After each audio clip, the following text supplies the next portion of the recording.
ચલો જાણીએ સુરતના સૌથી પ્રખ્યાત અને 10 જૂના ને જાણીતા મંદિર વિશે. પહેલું છે અંબિકા નિકેતન. અંબિકા નિકેતન મંદિર તાપી કિનારે સ્થિત સુરતનું પ્રખ્યાત તીર્થ સ્થાન છે, જે શ્રીમતી ભારતી મૈયાએ સ્થાપિત કર્યું હતું. બીજું છે ઓલ્ડ અંબાજી મંદિર. 305 વર્ષ જૂનું આ મંદિર 16મી સદીમાં મૂળ ધરાવે છે. છત્રપતિ શિવાજી મહારાજની મુલાકાતથી તેનું ઐતિહાસિક અને આધ્યાત્મિક મહત્વ વધે છે. ત્રીજું છે સિદ્ધનાથ મહાદેવ.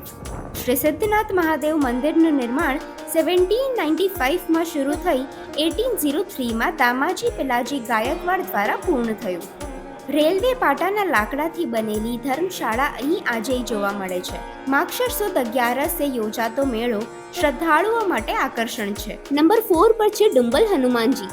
શ્રી સમર્થ રામદાસ મહારાજે હનુમાનજીની પ્રતિમાની પ્રાણ પ્રતિષ્ઠા કરી અને છત્રપતિ શિવાજી મહારાજે અહીંથી તાપી નદી સુધી ગુપ્ત માર્ગ બનાવ્યો. પાંચમું છે કાંતારેશ્વર.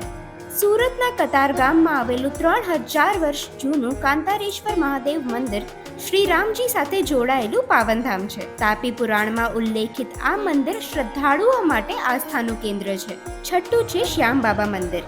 સુરતનું શ્રી શ્યામ બાબા મંદિર ખાટુ શ્યામજી તરીકે પ્રખ્યાત ભીમના પુત્ર બર્બરીકની પૂજાનું સ્થાન છે. અહીંની જ્યોત મૂળ ખાટુ શ્યામ મંદિરથી લાવવામાં આવી, જેને વધુ પવિત્ર માને છે. સાતમું છે લંબે હનુમાન મંદિર.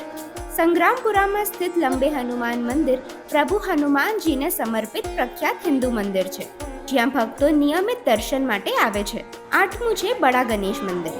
સુરતનું બડા ગણેશ મંદિર વિશાળ ગણેશ મૂર્તિ માટે પ્રખ્યાત છે. ખાસ કરીને ગણેશ ચતુર્થીએ ભક્તોનો ભારે વ્યવહાર રહે છે.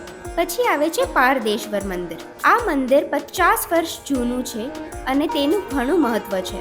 આ બધામાંથી તમારું મનગમતું મંદિર કયું છે? કમેન્ટ્સમાં જણાવો.